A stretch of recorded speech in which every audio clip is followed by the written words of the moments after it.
I had a couple people comment about Alkebulan or Alkebulan as being Africa, and I really want to get into this because it's fascinating that Africa, I didn't know that, is a very recent name. It's the youngest name for any continent that we know of, maybe other than the Americas. But Africa, we think it's the old name. It's not the old name. It's a very recent name. And I want to get into that because it's a fascinating subject. And I was asked by some people that watch the channel, and I thought it was, why not? It's a great, great subject. It's fascinating what colonial powers do to the names. But I want to make right at the start say it's been known by different things. Libya is one of the very first, especially North Africa. Africa came from Afri, or the Berber area of North Africa. Then we have Ethiopia or Ethiopia, and that actually is the oldest. We'll get into that in a minute. We have Kush. We know more or less where we think Kush is, but it was expanded. It was more of a bigger region than what we think. Punt, which was a big trading area with Egypt at the time, and Arabia, not just Saudi Arabia, all the way into Africa. Parts of Africa as well were considered to be Arabia. This term Alkebulan is especially being used by people that are awakening in the diaspora. It has a cultural meaning now, and people like the name because it's not Africa, which of course is not an African name, but it's also Alkebulan. There's really no proof that that actually is any better than Africa. At least it's not from the colonial powers, although it may be from an Arabian term. But let's get into it. I think the key thing to start off with here is Homer. Is Homer and Herodotus, Moses, the Egyptian scribes, the Hellenistic geographers, and the Letter of Aristeas that I've used before. To try to get to the background of what really was the land called. And I'm going to do my best to do this as non-colonial powers as I can. But remember that the records that we have go back to about 800 BC, but they're Greek records, right? So there are no records I have found yet in Africa or African other than in Egypt. And we'll go over the names in Egypt as for Africa, or at least people that live below the area of Egypt, what they called it. But in terms of Africa as the whole continent, I would love to hear from all my African friends that watch my videos. I'm sure in your own languages, you have a name. It's like Abantu or Bantu means the people or something like that, right? That group. But I think in your own names, you would probably have a name for the continent of Africa or for the people of Africa, that type of thing. And I would love to do another video on this. So if you can feed me in all the information you can, I would love to have it. But this word Alkebulan, I can't see where I can find, and maybe you can help me, but I can't find anywhere that shows that it's any more than about 400 or 500 years old that was ever used before that. The Greeks saw the land masses in three names: Europe or Europa, and Asia, and Africa. But they didn't call Africa Africa, they called it Libya, because the part they were dealing with the most was around the Mediterranean. So what we consider from the Nile over to what would be Mauritius or over to Morocco, that area, that's what they would consider Libya. Now, of course, today Libya is a country, right? But in those days, Libya was more extensive, as was Kush, as were a lot of these names, Ethiopia as well. So for them, Libya meant North Africa only, like places like Cyrene, Carthage, which was a famous area back in the day, Numidia, Mauritius, and the Berber territories, especially the whole North Africa trading area there. Herodotus, writing in the 5th century BCE, said, Libya is bounded by the Nile on the east, so that would mean Egypt on the east, and the unknown ocean on the west. So this is not the whole continent this is just North Africa, because this same Herodotus is going to give a name to that ocean further down, which is interesting. But that's what he said there. So if we hear people say that Greeks called the land or Africa Libya, then that is only partially true. They're just talking about the very top swath. I'll show a map here, and I'll show a map that has the name Afri and Africa. So you can see where that area came from. That little area became Africa, the whole continent, later on. But that is not the name that the Greeks are using. They were calling that part Libya at the time.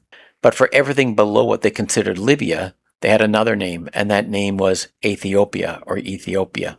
I mentioned Homer. Homer is the oldest resource that I could find, and that's 8th century BCE, so almost 3,000 years ago. Homer describes Ethiopians as the farthest of men, living at the very ends of the earth, both east and west on the continent, and that's important to understand. He wasn't just talking about down the Red Sea and that little area down there, like Somalia and down that way. He was talking about the other side completely of Africa as well, and calling that Ethiopia. So all the lands, as far as you could go, which would take it all the way, I suppose, as far as men could be, would be, as far as we know, South Africa, at least on the African continent. So whether he was describing South Africa or not, I'm not going to say.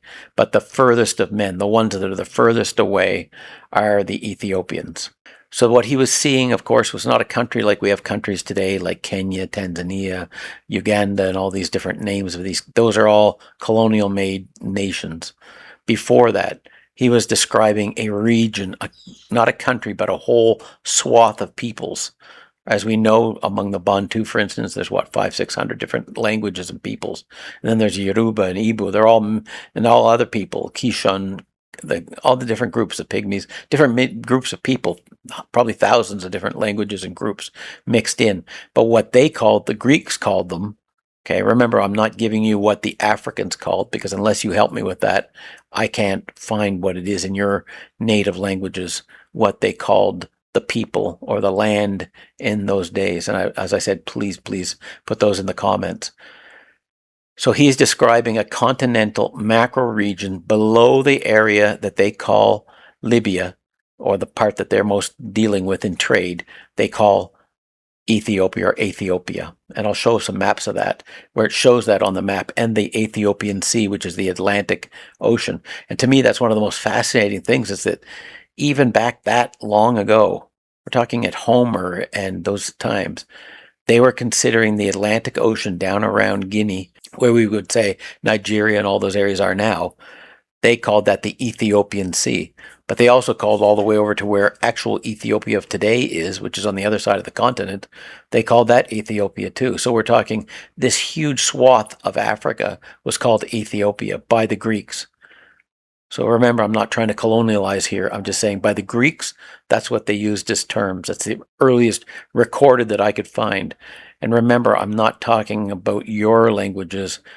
Please comment what they might be, because that would be much older than the Greeks, and actually a better name for the continent, if I can get you to help me on that.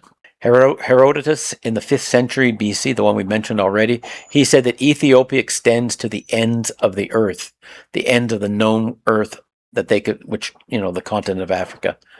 He even calls, as I said, the Atlantic Ocean the Ethiopian Sea, which means to me they were a lot more aware of what was going on in the continent of Africa than we can imagine. Because if he's calling what we have on these maps the Ethiopian Sea, then they knew there was sea down there. They knew where there was land. There were peoples down there. They must have been doing trade along the coasts. Either they were, or other groups like the Phoenicians were doing it. But someone was bringing information that they knew where these places were. They understood the areas. They had trading outposts or what have you along the coasts.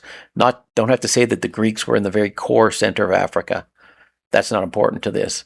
But they did know the continent to some degree in order to name these places. So Moses in the Hebrew Bible, I wish there was more in the Bible about these things, but they do mention Kush, right? They do mention Canaan, but they don't say where Canaan is, of course. In my opinion, Canaan is where Sudan, South Sudan, Ethiopia, Kenya is, and Kush being a little just to the east of that. But in the Bible, Kush is mentioned a lot, and Moses, of course, marries a Cushite woman, and Kush is quite important in the trade and the Philistines and all the stuff that's going on among the different peoples moving around. And as I've mentioned in other videos, around the people of the 12 tribes, there were many groups. I'll put the couple lists here, but there were so many different groups, right? It wasn't just Kush and the 12 tribes. No, there were Jebusites, Hittites, and all the different Canaanite groups. Then there are all the groups that were from Shem, like the Moabites and the Ishmaelites and the Midianites and all those groups, and Edom and all those groups. So there's all these peoples living around in this huge area. But they called it, I have no idea what they called. All that the Bible says is that they mentioned Kush, and they mentioned Canaan, they mentioned Jebusites, but they don't say exactly where on the continent all these places were. But even then, they were using Kush to represent a people or a region, an area. Same as I assume they knew where the Hittites lived and they knew where the Jebusites lived, but they didn't place those pins on maps for us, right? So all we have is the names and a little about these different groups, but we don't know exactly where they were in relation to where the 12 tribes are, and we don't even know where all the 12 tribes were exactly. We are all speculating about different parts of Africa where they might have been, but we don't have the pins to say that's exactly this, and this, okay? The Egyptian scribes describe, especially Punt, they trade a lot with this group that would be basically almost the same area as Kush is now, but Punt down the Somalia area, down the coast of the Red Sea. And the Hellenistic geographers, they describe Arabia to mean Sinai, Jordan, Saudi Arabia, Yemen, Oman, and all through that area, and even into a little bit of Africa. And I know from my viewers that the Middle East is really part of Africa, at least a good chunk of it is as well.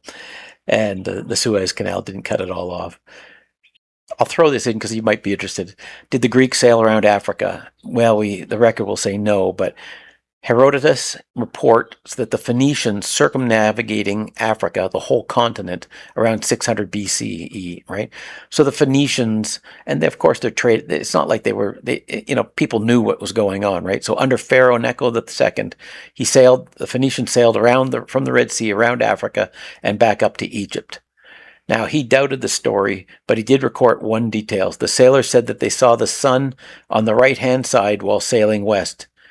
And this is astronomically correct for the southern hemisphere. So it is possibly true that they did. I believe they did. Of course I do, right? I think they did a lot more in Africa than we're aware, especially the Greeks and also the Romans. I think there were a lot more there, and I'll show that in another video. I want to quickly mention here that the Egyptians actually had a name, Tanetjer, Ta-Netjer, or Ta-Seti, were the regional names, the land of the gods or the land of the bow, of course, the Nubians with the bow, and applied to territories beyond Egypt, but it doesn't say that it was the whole continent. Okay, so that's all I could find about the Egyptian side of things, and if you can add to that, great.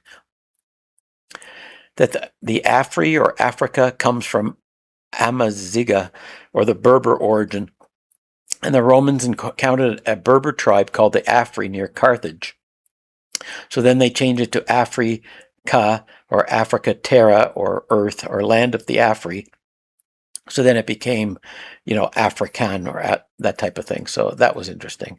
And the Arabic continuation was Ifriqiya, or something like that. And the medieval Islamic term for the Roman Africa, which they're considering Tunisia, Eastern Algeria, through to Morocco, that area.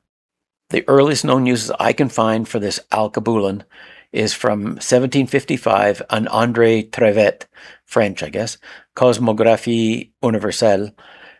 And Trevet writes that the Arabs, Adameans, and the Ethiopians, Louis Donon, it means they gave the name of Alkebulan.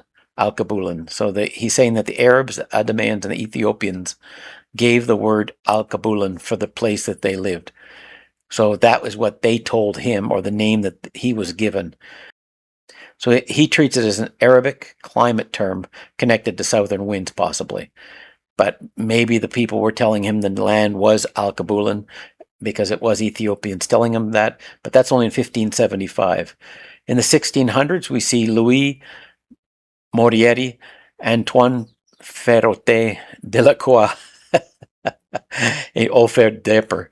These encyclopedias repeat Trevet's claim, listing Alkebulan as an Arabic name for Africa. Okay, so again, they're saying it's an Arabic name for Africa. I need more help from you on this. If you are big into the wondering about the Alkebulan, that is all I could find from 1575 on. But this Trevet says that he was given the name Dalkebulan, or Alkebulan, as the name for the continent, for the area. And now in our modern day, people, of course, are using Alkebulan because they don't want to use the colonial term Africa, and I get that. But it does mean to them, at least to the people that believe in that, okay? Sheikh Anta Diop interpreted Alkebulan as the mother of mankind, or the Garden of Eden, and that would make sense. But the issue is I would need more information. I can't find anything before 1570 that shows that Alkebulan is the name of Africa to the Africans. So again, like I said, I need your comments and your help on that. So remember, for this Alkebulan, unless you can show it, give me some comments. It has no Egyptian usage, no Greek usage, no Roman usage, no Berber usage, and no medieval African manuscripts have that name. So it is much more modern, except that the one fellow, as I said, the French fellow, said that he was told that, that name was used for Africa. But I'd need a lot more than that, okay? The best thing I could come to, which I felt fairly comfortable with for myself, at least looking at it from the terms getting rid of Africa, at least Ethiopia goes back about the same as what you would call Egypt. And I know Egypt is Kemet and Mizraim and those kind of things. But I think if we can go back further, great. But at least going back to 800 BC is like, that's a long time for Ethiopia to be used. And I think what I at least came most comfortable with was that Libya is what they called the area they traded right along the Mediterranean. That was Libya. They considered Libya.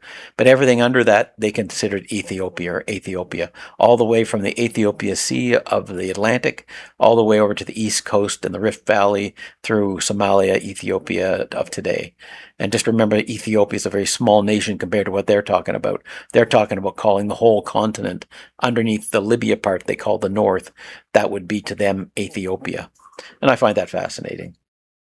I'm going to dig more into Aristeas, the letter of Aristeas, than I did in my one video about Jerusalem. But it's fascinating, that letter. There's so much more to be dug out of that, and I'm going to in another video. But just remember, it's describing a 93,000 square mile land of Judea, which is about 8 times the size of modern Israel today. So it's not that land at all. Plus, he talks about how far he had to travel to get there and what it was like, and the mountains and the elephants and that kind of stuff. So we know that wherever Aristeas went, it wasn't the Levant, right?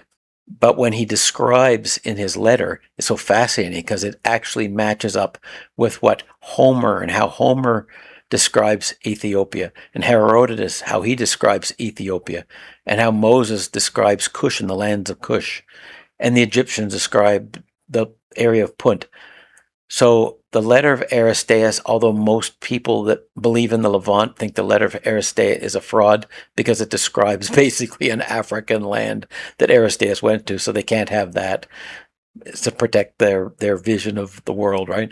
But the reality is that's a great letter. It's worth your reading, by the way. You know, if I could recommend one thing to read, I would read that letter. It's absolutely fascinating. So with more help from you, I'll go deeper on this subject. But Alkebulan, I can't prove it back any further than about 500 years ago, right? That's it. There's nothing else that I can show that is older than that. It does have the fact that Diop, who is a great scientist or Egyptologist, the fact that he used the name and interpreted it, that gives it more credibility to me. But we'd need to figure out more resources how to get it back. So if in your languages of Africa there's something close to Alkebulan or something like that, or a name for the continent, fantastic. Please comment. The issue is the name in Greek that was given to the land goes back almost 3,000 years, which is fascinating. So is it still a colonial name? In a way, Ethiopia is still a Greek originated name, yes. But at least it's historically based 3,000 years ago, whereas Africa is just basically a very modern term that was put on, in a sense, by the Romans for a part of Africa where the Afri lived and then extended out. So Africa really isn't a great name. Ethiopia would be a better name for the continent by far than Africa, in my opinion. So sub-Saharan Africa would be better to say Ethiopia instead of South-Saharan Africa.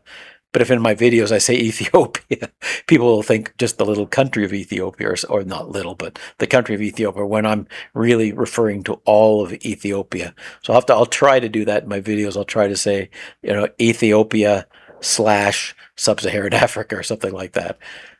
But I think if we start to get an idea, because as you look at the old maps, and I'll show them again, you'll see there's Negro land, there's all kinds of lands, because before the colonial powers came in and gave you South Africa, Namibia, Tanzania, Kenya, all the names of all the countries that we have today, these lands had lands and peoples, of course, right? And they weren't divided in those kind of countries. Those are colonial land grab names.